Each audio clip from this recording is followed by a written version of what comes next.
Listo, vamos a seguir entonces con bronquiolitis. Entonces, comencemos. Bueno, para definirla, la bronquiolitis es la infección del tracto respiratorio inferior caracterizada por la inflamación de los bronquiolos en niños menores de 2 años. Súper importante que tengan en cuenta esta consideración. No podemos diagnosticar bronquiolitis a un niño mayor de 2 años. Bueno, y también importante que es una inflamación difusa y aguda de las vías aéreas inferiores de naturaleza infecciosa que se expresa clínicamente por obstrucción de la vía aérea pequeña. Las lesiones principales van a ser edema peribronquial y obstrucción de la luz, sea por tapón de moco o por alguna razón. La bronquiolitis, como para hablar un poco acerca de la epidemiología, es la principal causa de hospitalización en menores de 1 año, estimándose que más o menos entre el 11 y el 12% de los lactantes padece de la enfermedad y hasta un 2% de los mismos requiere hospitalización. Entonces vemos que realmente el manejo se puede hacer de forma ambulatoria en la mayoría de los casos. Esta elevada incidencia unida a la significativa morbilidad genera pues un costo elevado en lo que es el sistema de salud en nuestro país. En cuanto a la fisiopatología, como les mencioné anteriormente, pues se caracteriza por la inflamación extensa, también va a haber edema en la vía aérea, aumento en la producción de moco y necrosis de las células epiteliales de la vía aérea. Va a haber unión pues a las células epiteliales, va a haber una replicación y esto va a generar necrosis y destrucción ciliar que conduce a una respuesta inflamatoria con proliferación de polimorfonucleares que pues son los neutrófilos y también de linfocitos. Entonces el proceso va a ser básicamente primero la exposición al patógeno. También pues puede que haya ciertos factores de riesgo como la asistencia a guarderías, el hacinamiento, bajo peso al nacer y otros factores de los cuales vamos a hablar más adelante.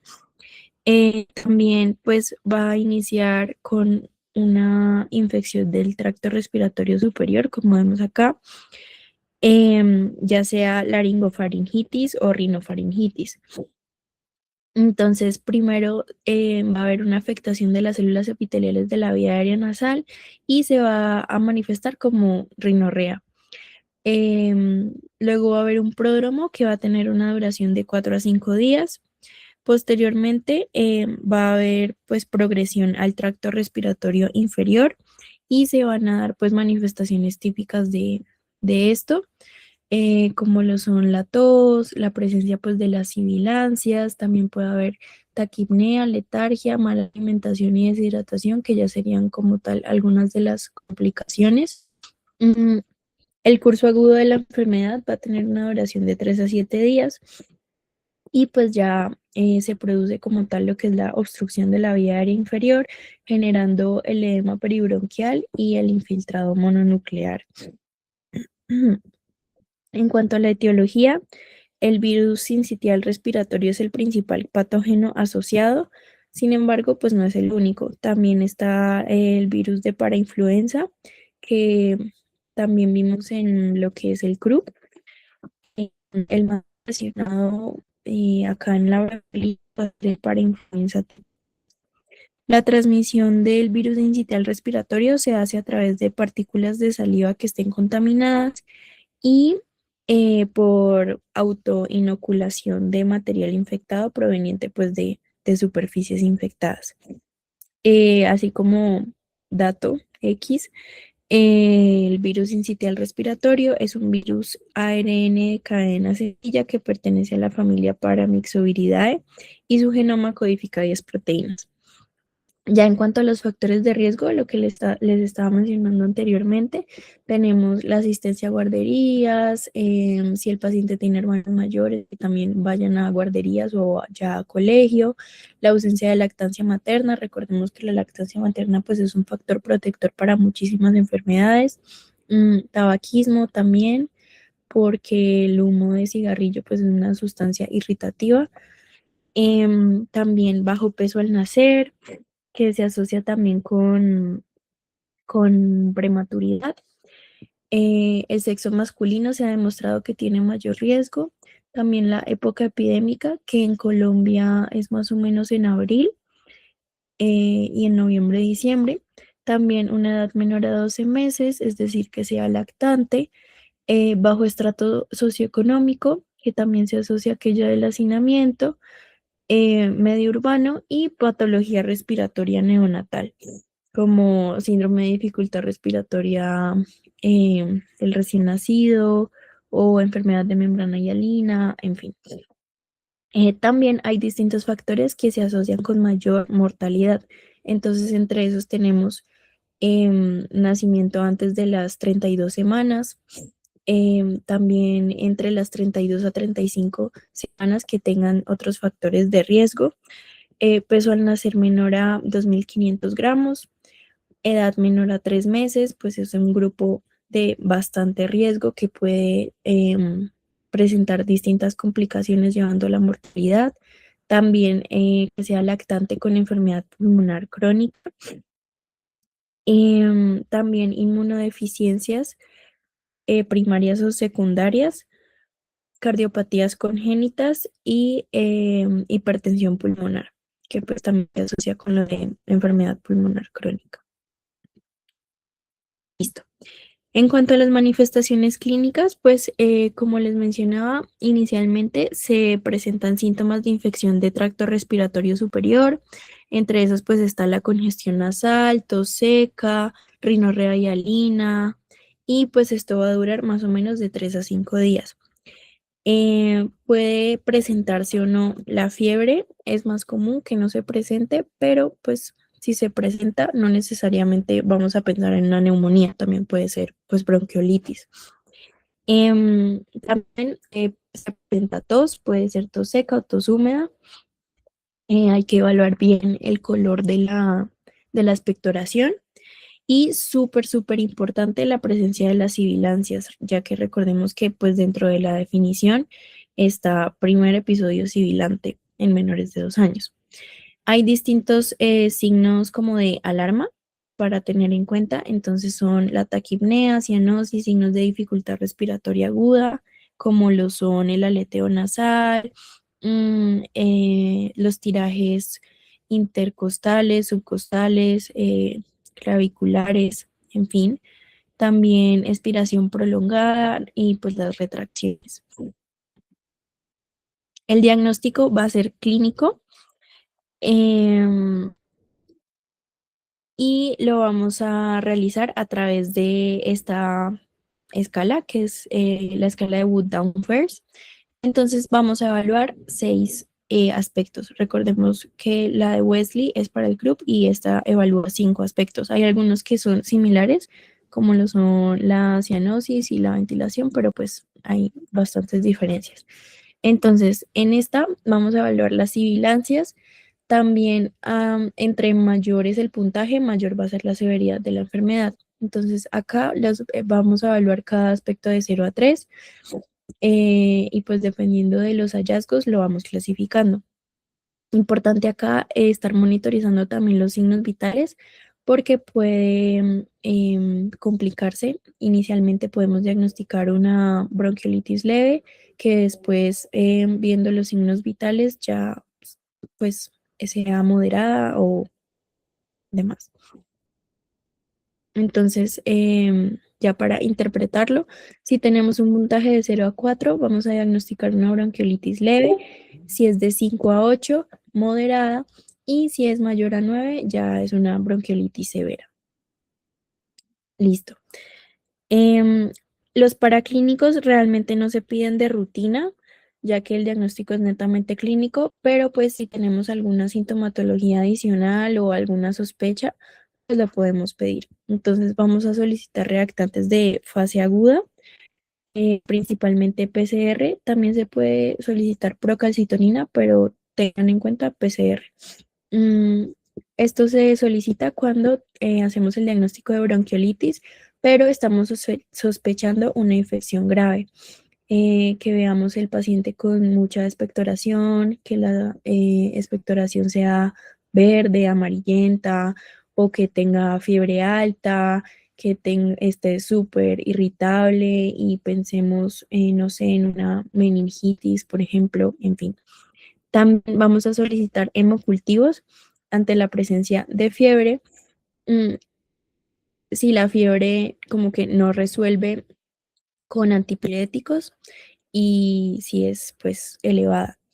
También vamos a solicitar radiografía de tórax en sospecha de neumonía y panel viral, sobre todo en lactantes menores y en casos pues de interés epidemiológico. Realmente hay sitios en donde se pide el panel viral de rutina para evaluar específicamente pues qué virus está afectado, pues involucrado, mejor dicho. Entonces, si es adenovirus, si es sincitial respiratorio, en fin, listo. Y en cuanto al tratamiento, va a ser tratamiento de soporte más monitoreo cercano. El tratamiento de soporte está enfocado más que todo a lo que es el lavado nasal. Entonces, pues a necesidad con solución salina. Entonces, dependiendo de la severidad, pues está enfocado el tratamiento. En cuanto a la bronquiolitis leve, el tratamiento está enfocado en higiene nasal con suero fisiológico, pues lo que les decía, los lavados, también el manejo de la fiebre en caso de que esté presente, aumentar la ingesta de líquidos, educación a los padres, los signos de alarma, la importancia pues de no dar antibióticos o en general de la automedicación y también aislamiento en casa. Entonces, como vemos, el manejo es ambulatorio y consulta de seguimiento en 2 días. Acá, al igual que en absolutamente todas las patologías en pediatría, si vemos que la red de apoyo es mala o que hay riesgo de que el paciente no pueda ser adherente al tratamiento, pues lo hospitalizamos. Em, Hablando acerca de la bronquiolitis moderada, este ya va a continuar manejo en observación. Se le va a brindar oxígeno por cánula nasal para mantener metas de saturación de 92 a 96%, pues por la altura de Bogotá como que eh, se tolera incluso hasta 88 por mínimo, pero pues idealmente mantener la saturación en más de 90%.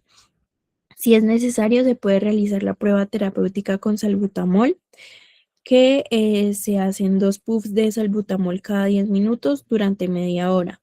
Y media hora después se vuelve a medir pues la escala de Wood Down First.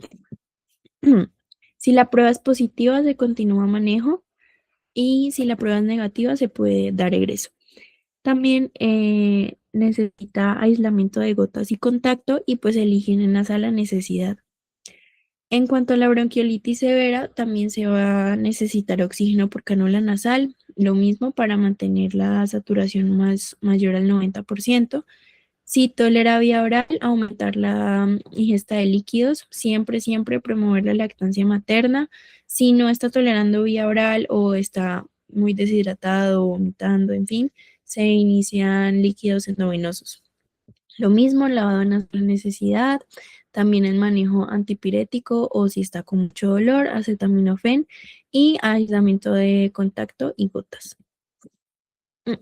Acá está como un algoritmo que habla más o menos como dependiendo de la severidad de la escala de Wood Down First, si el tratamiento pues es ambulatorio, si se realiza la prueba de salbutamol, si se deja hospitalizado, si requiere UCI o si en sala general y pues las revaloraciones constantemente. Entonces, en cuanto a los criterios de hospitalización, tenemos bronquiolitis grave o severa, pues dependiendo de la severidad en la escala de Wood Down First. También saturación que se mantenga menor al 90% con oxígeno mayor o pues al 40%. También PCO2 mayor a 65 milímetros de mercurio, que pues esto se obtiene a través de gases arteriales que se van a solicitar pues de rutina en caso de que el paciente esté inestable. También pH menor a 7,2 de origen respiratorio mixto, lo mismo también a través de gases arteriales. Los criterios de ingreso a UCI van a ser edad menor a 2 meses por el grupo de alto riesgo. También menores de 6 meses que estén rechazando totalmente vía oral. Taquipnea o signos de dificultad respiratoria en cualquier edad. Mm, Pues esto es como persistente, no en cualquier paciente que esté como con taquipnea o que tenga tirajes, ya de una vez lo vamos a meter a UCI, no, hay que pues evaluar la evolución. También saturación menor al 90%, lo mismo si está con oxígeno a más del 40%. También alteración del estado de conciencia, si está muy irritable, si está somnoliento, obviamente si está en coma. También patologías crónicas, como lo son pues un paciente inmunosuprimido con cáncer, demás. Condición de riesgo social, lo que pues esto más que todo es para hospitalización. También, ay, no, esto quedó mal, esto está al revés. Acá es criterios de UCI y acá es criterios de hospitalización. Qué pena con ustedes. Bueno, entonces estos son también pues de hospitalización. Y las complicaciones que se pueden llegar a presentar sobre infección pulmonar, coinfección, insuficiencia respiratoria, hipoxemia persistente, sibilancias recurrentes, que ya es lo que se conoce como, em, sí, que digamos un niño de 1 año y medio ya no sea el primer episodio sibilante, entonces se ponen diagnósticos como segundo episodio sibilante y ya si presenta más de dos, ya es sibilante recurrente. También bronquiolitis obliterante y pues por último la muerte. Es muy muy poco común, pero pues puede llegar a presentarse. Listo. Ahora acerca de los fenotipos. Existen 4 fenotipos, entonces está el A, que son pacientes con historia de sibilancias y eczema, tienen mayor riesgo de ser sibilantes recurrentes y pues el manejo es con broncodilatador. El fenotipo B son niños con sibilancias que están en urgencias, pero no tienen pues antecedentes de sibilancias o eczema. La causa más común es el virus sincitial respiratorio. Se les puede realizar la prueba terapéutica con salbutamol y no se necesita broncodilatador. El fenotipo C son niños severamente enfermos con larga estancia hospitalaria y que tengan retracciones moderadas a severas. Realmente la etiología es combinada. La bronquiolitis más severa es usualmente por el sincitial respiratorio y puede llegar a necesitarse pues uso de corticoides. Y por último, el fenotipo D son pacientes que no tienen antecedentes previos, no tienen sibilancias, raramente deben ser hospitalizados. Mm, Raramente deben ser hospitalizados. El tratamiento puede ser ambulatorio y no siempre se necesita oxígeno suplementario. Sin embargo, pues si no cumple con cifras de saturación, se puede mandar oxígeno en casa en caso de que no requiera pues manejo intrahospitalario. Listo. Y ya para terminar, la última patología que vamos a ver es la neumonía. Entonces, para definirla, em, pues esta es una infección aguda del tracto respiratorio inferior que debe tener una duración menor a 14 días, ya que recordemos que pues es aguda. Puede ser adquirida en la comunidad o asociada al cuidado de la salud, que es lo que se conoce como neumonía nosocomial. Entonces esta es como la principal clasificación. Se las van a preguntar. Esta infección puede producir tos y o dificultad respiratoria con evidencia radiológica de infiltrado pulmonar agudo. Esta es como la definición que nos hablan las guías. Sin embargo, vamos a ver más adelante que no se necesita la radiografía de tórax para realizar el diagnóstico de la neumonía. Hay otra definición que es la de la OMS, realmente es una definición muy ambigua, como muy amplia. Em, sí, es muy poco sensible, perdón, muy sensible y poco específica. Y nos habla de que la neumonía es la presencia de una frecuencia respiratoria elevada para la edad, con presencia o ausencia de fiebre. O sea, realmente vemos que mm, la frecuencia respiratoria elevada con o sin fiebre puede significar muchas cosas, no necesariamente una neumonía. Entonces, pues realmente esta definición como que no nos importa de mucho. Listo. En cuanto a la epidemiología, según la OMS, la neumonía es la principal causa de muerte de origen infeccioso en niños en todo pues alrededor del mundo. Es una enfermedad de interés público, principalmente en países en vía de desarrollo. En cuanto a la mortalidad, en 2023 la neumonía presentó aproximadamente el 10 al 12% de las muertes por enfermedades respiratorias agudas en menores de 5 años. A pesar de que la tasa ha disminuido en la última década, sigue siendo más alta en regiones rurales y en zonas pues que tiene acceso limitado a servicios de salud. En cuanto a la morbilidad, la neumonía es la segunda causa de hospitalización por infecciones respiratorias agudas en menores de 5 años, después de la bronquiolitis en lactantes. Se estima que hay entre 25 y 30 casos por cada 1.000 niños menores de 5 años en cada año. Listo. La etiología, al igual que pues todas las patologías de las que hemos hablado, puede ser tanto viral como bacteriana. Pues sí, pueden clasificarse así como desde un punto de vista práctico. Dentro de las etiologías virales tenemos el virus sincitial respiratorio, el adenovirus, el rinovirus, influenza y parainfluenza. Se presenta principalmente en menores de 3 años. El comienzo es gradual, la fiebre es variable, puede ser desde febrícula hasta fiebre alta. Es común que se presente taquipnea, también se puede acompañar de rinitis, exantema, conjuntivitis. En cuanto a los agregados respiratorios, podemos encontrar sibilancias y o roncus. Si solicitamos un hemograma, que no es, o sea, no es mandatorio, pero podemos llegar a encontrar leucocitosis variable con linfocitosis. También es súper importante, la radiografía de tórax se caracteriza por tener infiltrado intersticial, difuso bilateral con atrapamiento aéreo. Y en cuanto a la etiología bacteriana, que vemos que es menos común que la etiología viral, si vemos acá los porcentajes, podemos dividirla en neumonía bacteriana típica versus atípica.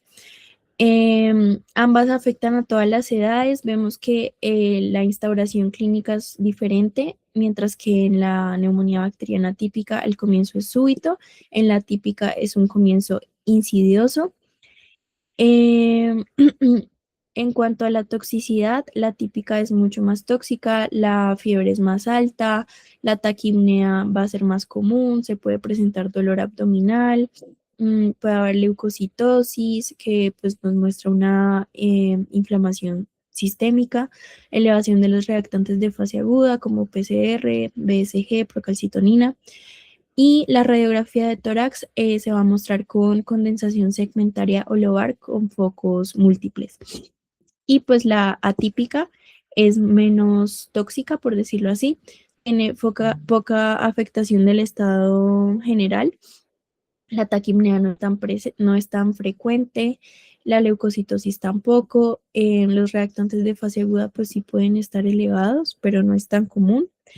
Y la radiografía de tórax, algo supremamente importante es que se muestra con disociación clínico-radiológica, es decir, a pesar de que no vemos al paciente como tan malito, por decirlo así, la radiografía se ve horrible.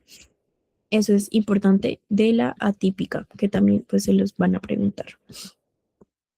Esta es una tablita que muestra el doctor Suskun en su clase, em, que nos muestra más o menos, dependiendo del grupo etario, cuáles son los microorganismos mayormente involucrados. Entonces, en los lactantes, pues tenemos Streptococcus del grupo B, que esto se asocia mucho a lo que es sepsis neonatal por transmisión vertical. También, pues, virus sincitial respiratorio, ya vimos. Y en ya población pediátrica más grande, también de los que hablamos anteriormente. Entonces, la influenza, parainfluenza, adenovirus, rinovirus, estreptococo neumonía, súper importante, como su nombre lo indica, y demás. Listo. En cuanto a la fisiopatología, o pues la patogénesis, primero vamos a tener la colonización del tracto respiratorio superior y van a empezar a actuar pues los factores del huésped, brindando tanto inmunidad como nutrición. Em, Hay muchas cosas importantes que pues dependen de, o sea, de esto depende como la presentación clínica, entonces depende el tamaño del inóculo, también la vía de transmisión, si es hematógena, si es vía como, pues sí, de aspiración, demás. Y ahí llega posteriormente a la vía aérea inferior hasta llegar a la parte pues más pequeña que es el alvéolo. Y ahí empiezan a actuar los neutrófilos. Listo.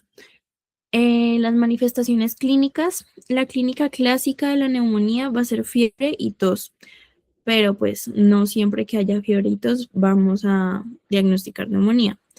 La fiebre es un síntoma con baja sensibilidad y especificidad y puede que no esté presente o puede que sea de bajo grado en las neumonías virales o también en las bacterianas atípicas, como vimos anteriormente. Los niños mayores en ocasiones refieren también dolor pleural que puede estar asociado o no a derrame pleural. También puede ser frecuente el dolor abdominal, especialmente en neumonías basales que pues están adyacentes a la parte de lo que es el diafragma. Mm, en la exploración física podemos encontrar polipnea. Esto pues tiene alta sensibilidad pero baja especificidad. También puede haber dificultad respiratoria que se va a definir como el uso de musculatura accesoria para respirar. También podemos encontrar en la auscultación, pues, el hallazgo de auscultación asimétrica con hipofonesis en un área del pulmón y crepitantes finos. También, mm, pues, agregados pulmonares como lo son las sibilancias y los roncos. El diagnóstico de la neumonía puede ser clínico, pero el gold estándar en la actualidad es la radiografía de tórax. ¿Se puede diagnosticar diagnosticar neumonía sin radiografía de tórax? Sí. Realmente en la actualidad se dice que solo se pide radiografía de tórax en casos donde no se puede diagnosticar a través del examen físico porque los hallazgos no son concluyentes o porque estamos sospechando también en distintos diagnósticos diferenciales. Entonces, realmente se solicita en pacientes que no han mejorado tras 48 horas de tratamiento, más que todo para descartar complicaciones y cuando pues seguimos sospechando diagnósticos diferenciales. Mm, Esto en cuanto a la radiografía de tórax. En cuanto al ecocardiograma transtorácico, se solicita cuando estamos sospechando derrame pleural paraneumónico, sobre todo. Esta pues es la técnica de elección, pero pues obviamente no se realiza un ecocardiograma de rutina. Y el TAC torácico es útil en caso de sospecha de complicaciones como lo son el absceso pulmonar o la neumonía necrotizante, o también nos sirve para descartar diagnósticos diferenciales, pero pues por eh, temas económicos y facilidad, disponibilidad, demás, si debemos escoger entre radiografía y TAC, pues vamos a realizar la radiografía. Por parte de la analítica sanguínea, Esta no va a ser necesaria en todos los niños en los que sospechemos neumonía. Se recomienda en pacientes que requieran ingreso hospitalario, que tengan neumonía complicada o que no respondan al tratamiento. Y los exámenes que se van a solicitar pues van a ser hemograma, bioquímica básica, y reactantes de fase aguda, como lo son la PCR. Listo. Y en cuanto al estudio microbiológico, vamos a buscar pues la detección de antígenos virales en aspirado nasofaringeo y también en técnicas de PCR para virus, por ejemplo, en caso del COVID. Y también se puede solicitar hemocultivo. Únicamente se solicita cuando el paciente está en muy mal estado general, que tenga fiebre, que la neumonía sea complicada, que la edad sea menor a 6 meses y que no responda al antibiótico, que pues sabemos que un paciente no está respondiendo a antibiótico cuando no hay mejoría clínica después de 72 horas. Y por último, el manejo. Debemos tener en cuenta los criterios de hospitalización, entonces que la saturación esté menor al 90%, que el paciente esté con cianosis central, con dificultad respiratoria grave, intolerancia vía oral, letargia, convulsiones y pues en general alguna alteración del estado de conciencia y que no mejora tras 48 horas de tratamiento. También edad menor a 6 meses, como lo vimos en la anterior diapositiva, que pues también es importante acá solicitar los estudios de extensión. Sospecha de microorganismo poco habitual, cuando el cuidado domiciliario no sea asegurado, es decir, lo de la red de apoyo, pacientes con enfermedades crónicas y inmunosupresión. Acá es súper importante tener en cuenta patologías como lo son el cáncer y la fibrosis quística y también la displasia broncopulmonar. Debemos tener en cuenta siempre cuáles son las bacterias más frecuentemente identificadas, pues en caso de lo que es Colombia, y el perfil de resistencias, también la del paciente, si este ha estado expuesto o no previamente a antibiótico, por aquello de las resistencias, el historial médico, entonces descartar cualquier patología de base, también la situación epidemiológica, la simplicidad, tolerabilidad, seguridad y costo del tratamiento. Em, siempre vamos a preferir tratamiento oral sobre intravenoso. Si el paciente está tolerando vía oral, darle tratamiento por vía oral. Si no, pues ahí sí tocó intravenoso. También tener en cuenta la gravedad, la vía de administración, el seguimiento, que se esté administrando la dosis que sea, con el peso actual, em, pues si se debe aplicar cada 8 horas, que se le aplique cada 8 horas, si es cada 12 horas y así. Utilización de antibiótico de espectro reducido antes que antibiótico de amplio espectro, por eso realmente no se hace como profilaxis antibiótica, sino que es preferible dar un manejo pues enfocado.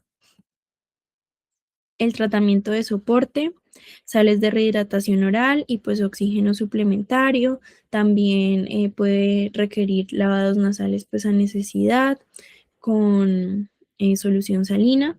Y el tratamiento antimicrobiano está guiado por la sospecha etiológica, perdón, en base a los datos clínicos, radiológicos y analíticos o a las herramientas mencionadas, dependiendo también lo que se vea como en ese centro de salud o cualquier otro factor.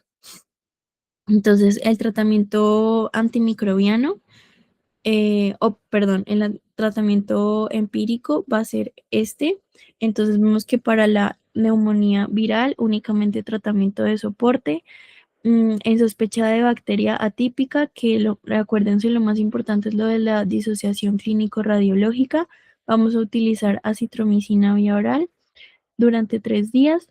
Mm, por bacteria atípica depende pues de muchos factores, entonces si el tratamiento es ambulatorio vamos a utilizar amoxicilina, si el tratamiento es intrahospitalario se puede utilizar ampicilina, si es en UCI pues vamos a utilizar ya un antibiótico más potente, por decirlo así, entonces cefotaxima o incluso vancomicina. Pero esto, pues, como vemos, es únicamente como en casos muy específicos, lo de UCI, derrame pleural complicado, demás.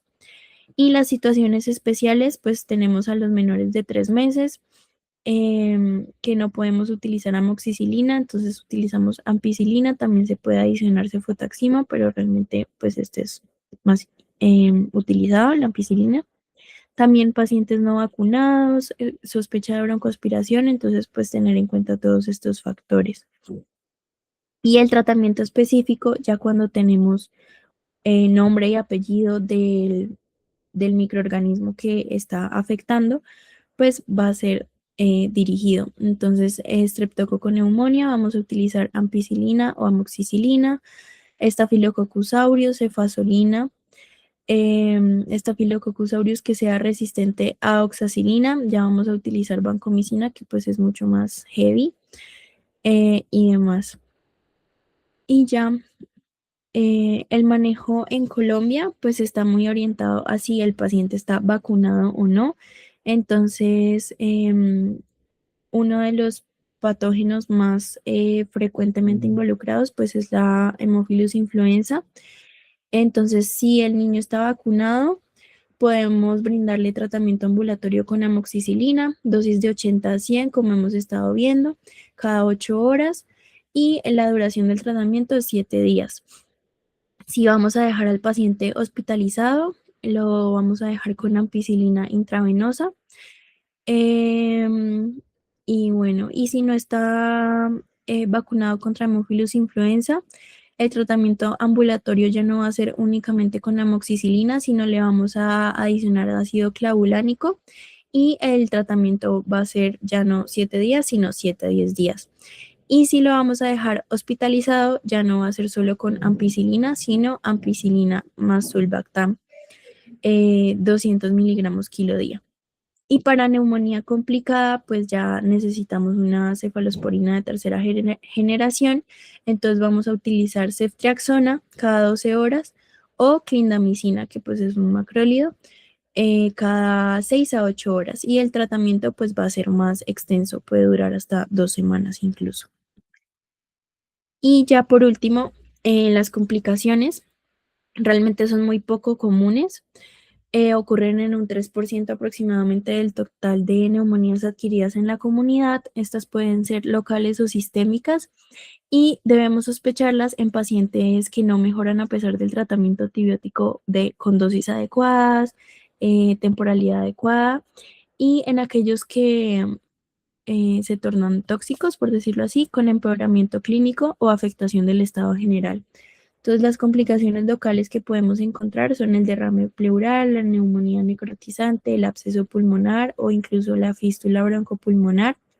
Y las complicaciones sistémicas pueden ser hiponatremia, shock séptico, falla multiorgánica, coagulación intravascular diseminada, que es lo que se conoce como CID, y síndrome de distrés respiratorio.